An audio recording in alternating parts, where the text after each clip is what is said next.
Hello and welcome back to the channel. As you know, it's Isolation Player here, and this is our zoo tour of Second Chance Zoo. As we are moving on to a new project in next week's episode, I'm excited about that project, and it's taken a good period of time to get to where it is at the moment too. So I'm excited to show you that next week, but I'm more excited to have a look around what we've built here at Second Chance Zoo.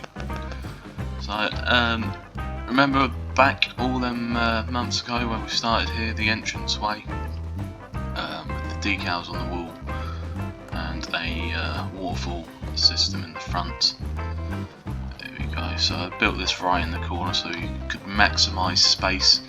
And the idea of this zoo was to recuperate animals and have get them a second chance if they've been injured and so on.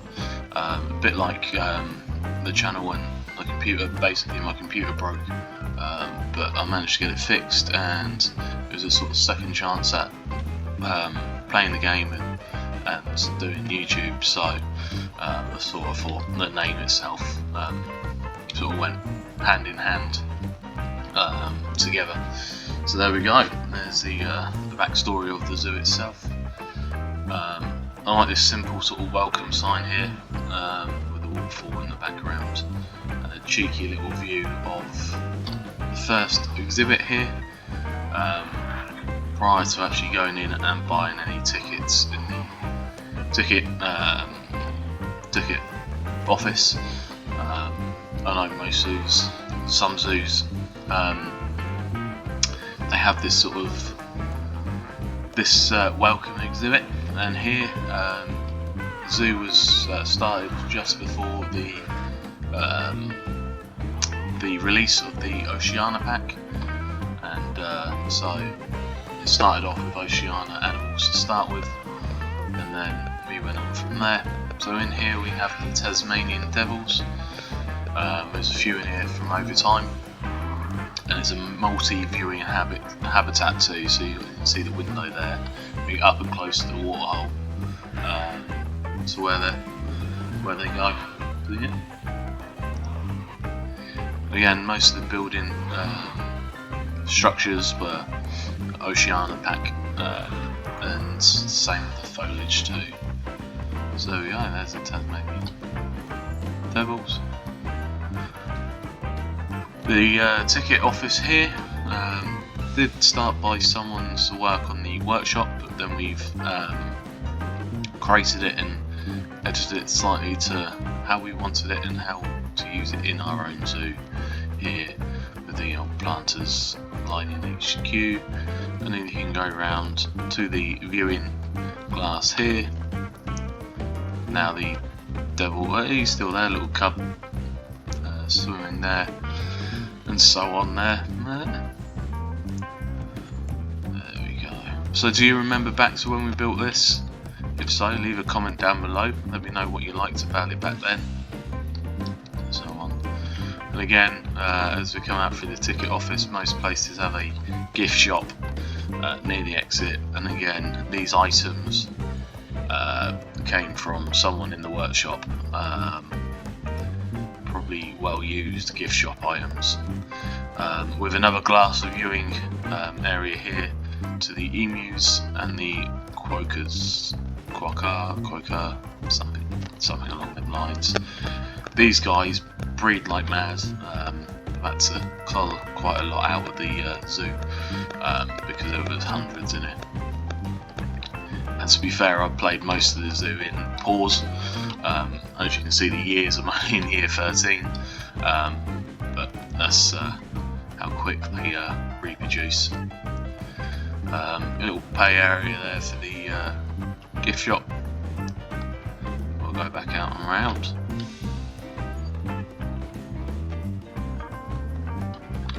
There we go, another little viewing area to the Tasmanian devil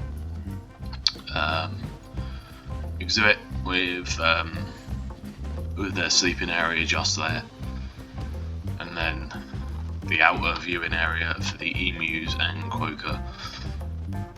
So there we go. I always forget how small these things are. Here he is.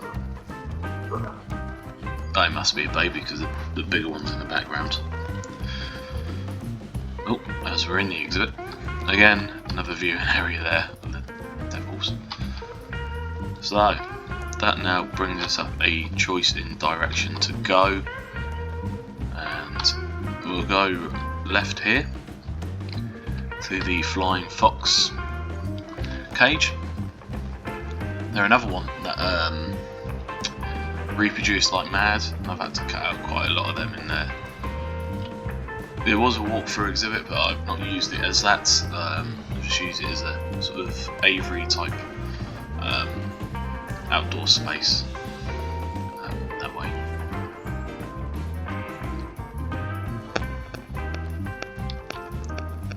And again, we can carry on going down. Nice empty space here, so I've just used some of the sort of structure pieces just to make that look a bit more entertaining. And I believe this was the peccary, which was a free animal. Yeah, collared peccary, which was a free animal update to celebrate the anniversary of the game. So that's why they've made it in. Just an empty building there, just to fill in some of the spaces in the zoo. We won't go that way just yet. We'll go back to the main stretch.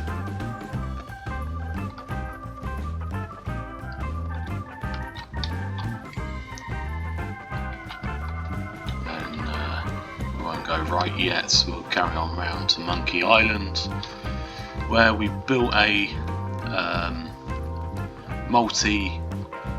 there's a good 3 exhibits here, all with the monkeys from the game in, well, some of the monkeys from the game in. So this exhibit here was the Borneo orangutan and the La gibbon exhibit. Oh, was I zooming too far? And the idea was, like other zoos, where you have like a moat around the island itself, and then you can go inside to the inside section and see inside there too, which we'll do in a second. This exhibit I started with one of the Planet Zoo prefab builds, and then done changes myself and edited that way, just trying different building techniques just to see what they done prior to what to see what I can do to add to that. One thing I've noticed in here, the orangutan can climb all of it according to the heat map. They don't, which I find strange. And then you've got the La gibbons running around and enjoying themselves here in the background too. They thoroughly enjoy the climbing. There we go. And then this was the safari type jeep ride that we built recently. More about that in a second. We'll go into the monkey house with decor benches in here, so you can look through the glass, the indoor sections, with a simple climbing frame indoor here, and some bedding on the floor. The same this side with the La gibbons in here. The idea was to have 2, so you can put the orangutans in one side and the gibbons in the other to separate them if you had to, and but in the game you can't do that, so I've just used my imagination there. You've got Meet the Monkeys on the wall. Again, the idea is you see in these zoos that they have names for their animals and pictures and so on, so that's what I've done there too. Just repeated the pictures, so you've only got a couple of pictures to choose from.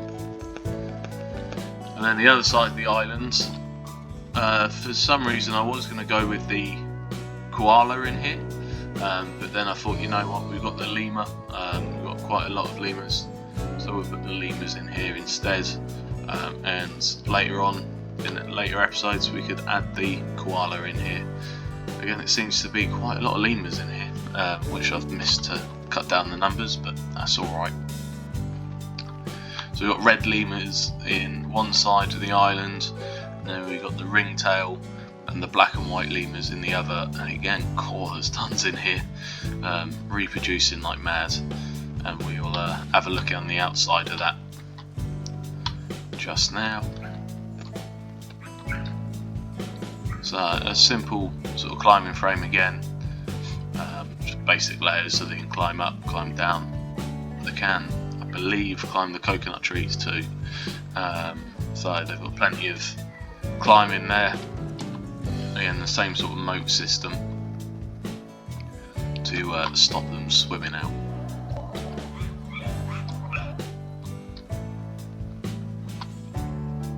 So there we go, there's that one.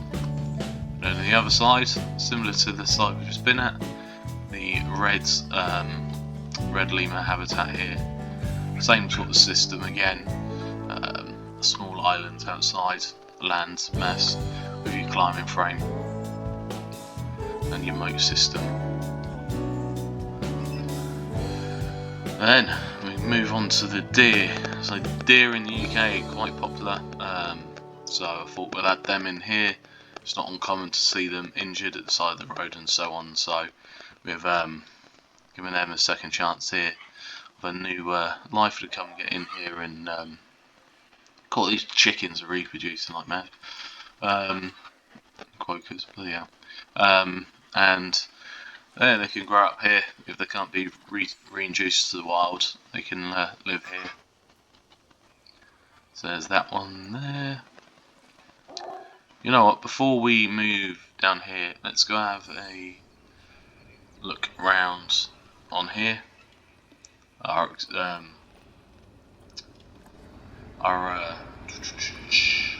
safari ride.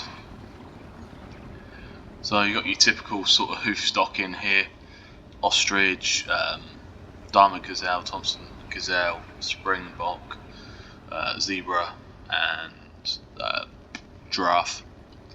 Wildebeest too. Some of the clusters of the foliage was from the lady designer's one of her zoos, which are just used to help bulk up the terrain in here. Nice little river system with a bridge that we built. Hope you saw that in the speed build. So yeah, quite like this exhibit. I do like these big multi-habitat exhibits. There's one dream of mine to go to Africa and go on safari out there and see these animals in the wild. So building like this is sort of something I enjoy and like doing. The zebra here crossing the road, and it's sort of grown on itself, this exhibit. Now more animals are getting born in here. It's filling up nicely with plenty of movement and space. As you see him sleeping. I think we're stuck down here. Yeah, ostrich on the road. There we go. So yeah, you can see the waterfall in the background with the bridge. The small island that I can get into.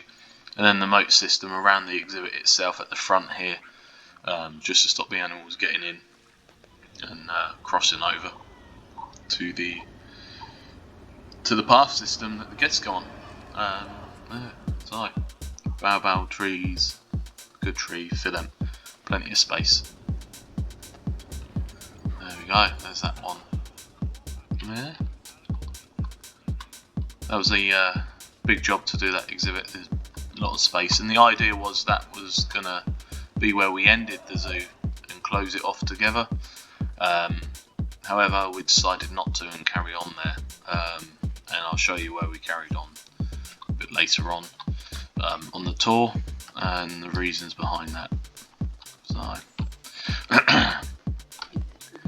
So here we go. We've got the wild boar in here and the moot swan. And the idea with the swans in here was that they've sort of swam in the area, and they've this is very full of pigs. The swans that like flew into the area, seen their little water here, and then decided that they want to stay. And they're not an animal of the zoo. There's just someone that's just come along. As you'll get that, they'll find a bed of water and want to stay there, and that's what these guys have done. Sharing with the wild boar, which has reproduced like that again. So there we go. That's tunnels. And then the wild boar in here. Ooh, let's jump back over.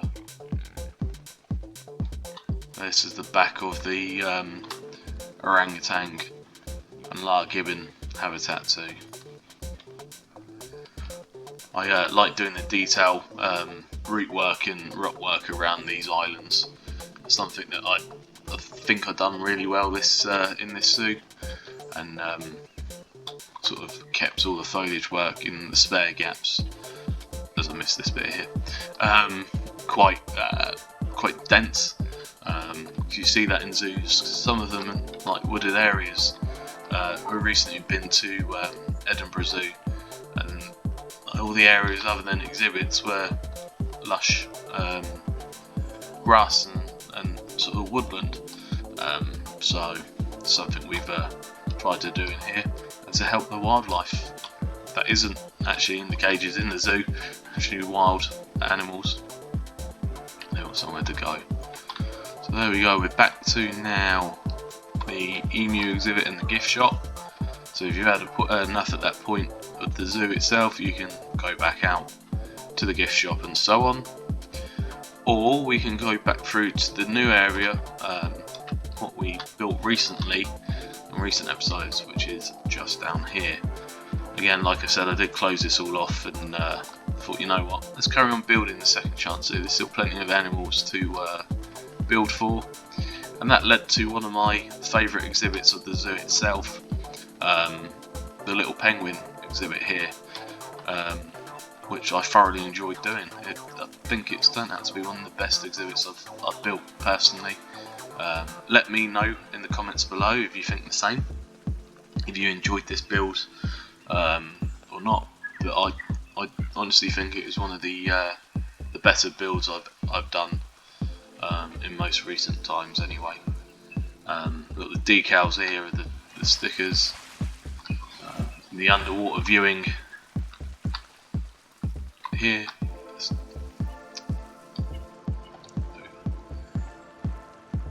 There you got that one, a penguin swimming around inside. So you can see that from down here. Or if you had enough of seeing underwater, you can go round and up the stairs. Nope.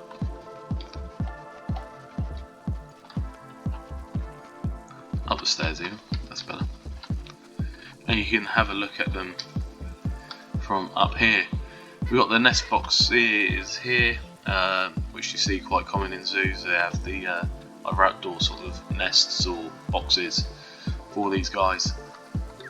And then you're over the top of the pool itself, so you can look down and have a bird's eye view of the penguins here, or you can have an underwater view down there. It spans the. You can look around the entire exhibit here with that. Again, the details I've done in here I thought was up there with one of the most detailed exhibits I've done, with the what they're called, the decals here have turned white, so it simulates bird droppings and the mess that they would make, all scattered around. So you can see the sun by the canoe here from the Oceania pack, and all around by the nest area, the areas they would use more commonly, just to simulate that. And we most recently named one of the penguins from a comment in the video itself, and it was Kaylin, I believe it was called, and that was our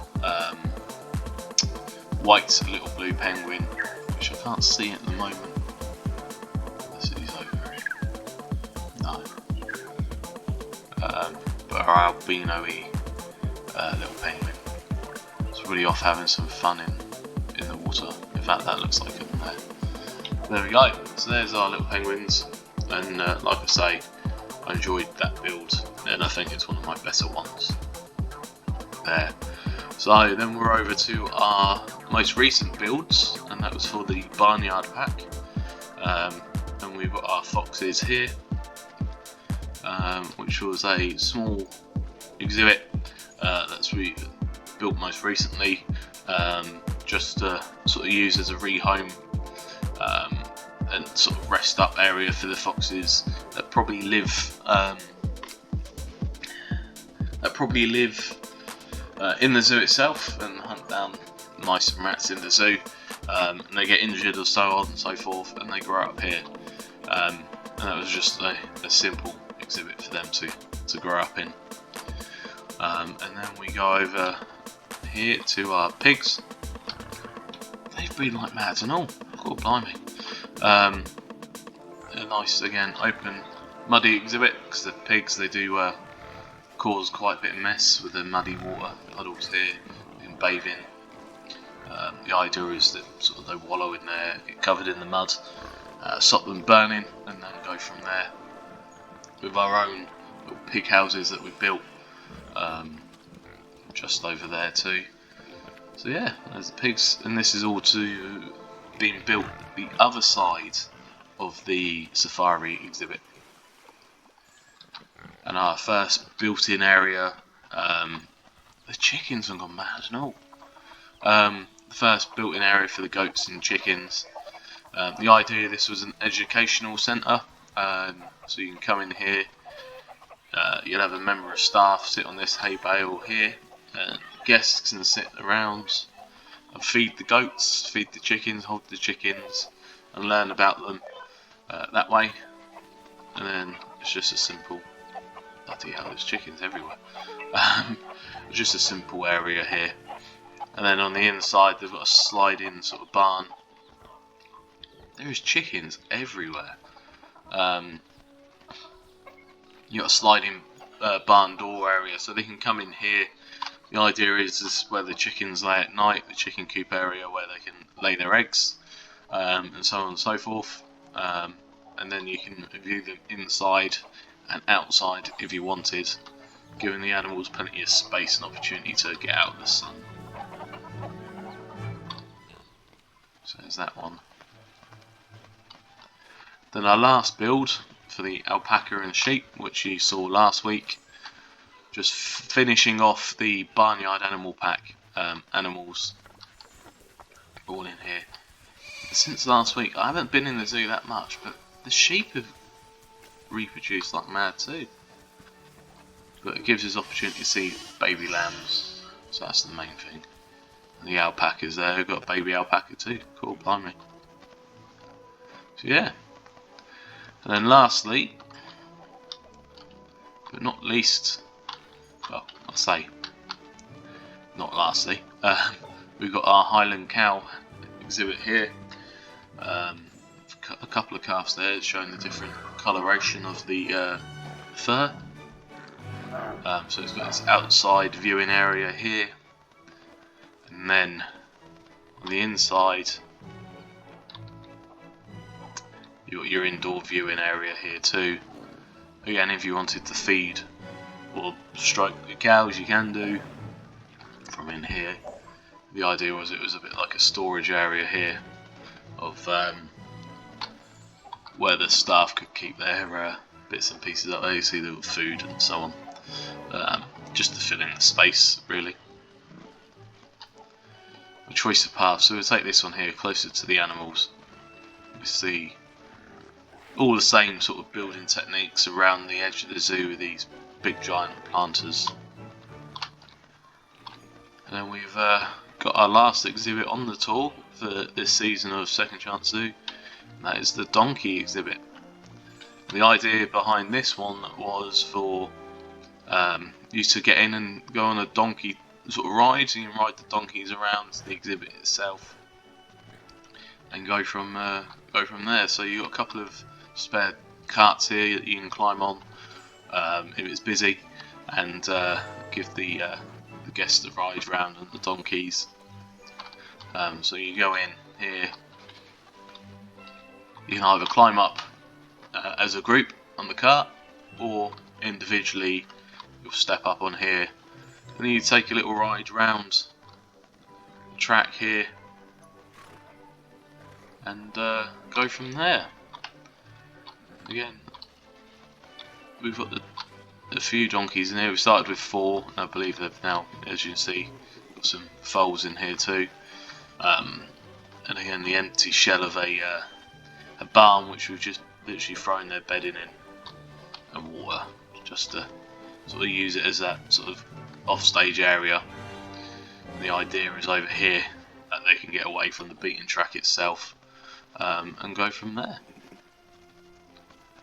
And then that leaves us back out to the main stretch of path here, where we are now complete of the tour for the time being. I'm sure if we do come back to Second Chance Zoo in the future, we've got plenty of opportunity and space left.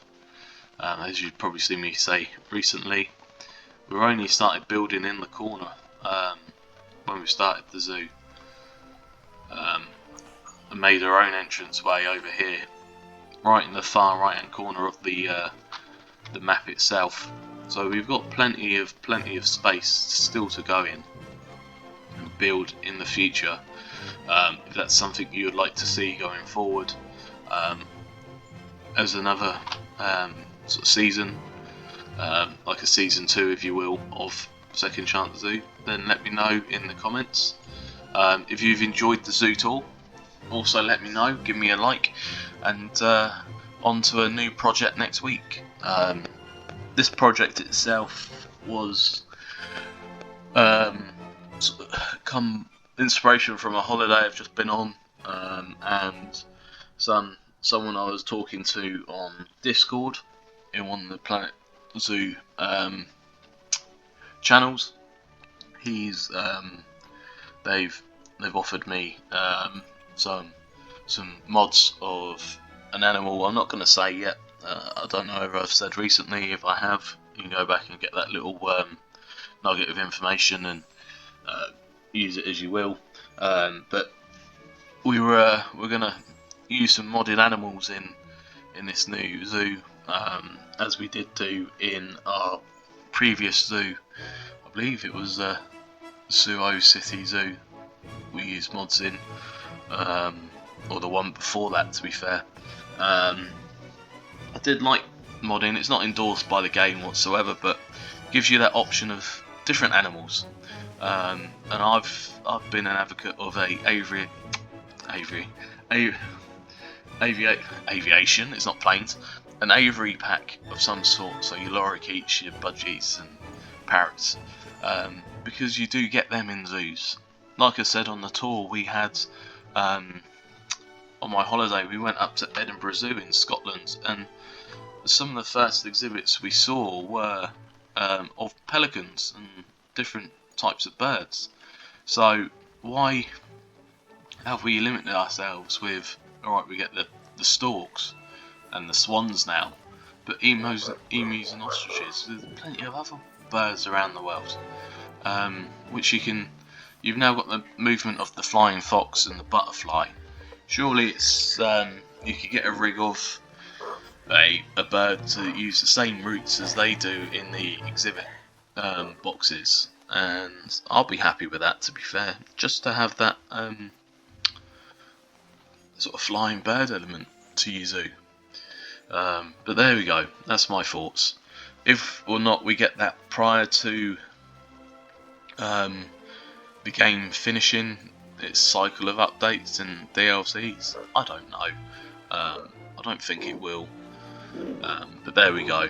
And a bit like Zoo Tycoon when you had the Marina pack too.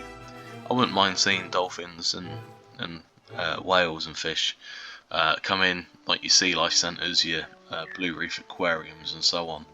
I know there's that you shouldn't keep them into cages and so on, but to be fair, I don't think any animal should be kept in a cage, but we do for education and to preserve the species, and if we use it correctly as an educational tool, then I wouldn't mind, it'd be great. So your big sort of exhibit animals that you've got to have, your big exhibits that you've got to have for the polar bear. I don't see why we can't do that for dolphins or whales and whatever. But there we go. That's my thoughts on that going forward. So I hope to see you all back here next week for a new beginning of a new zoo, and we'll go from there. So as you're aware, I've been Isolation Player. If you've liked today's episode and tour around Second Chance Zoo, let me know in the comments down below, and I'll see you all next week for a new episode and a new zoo. Thank you.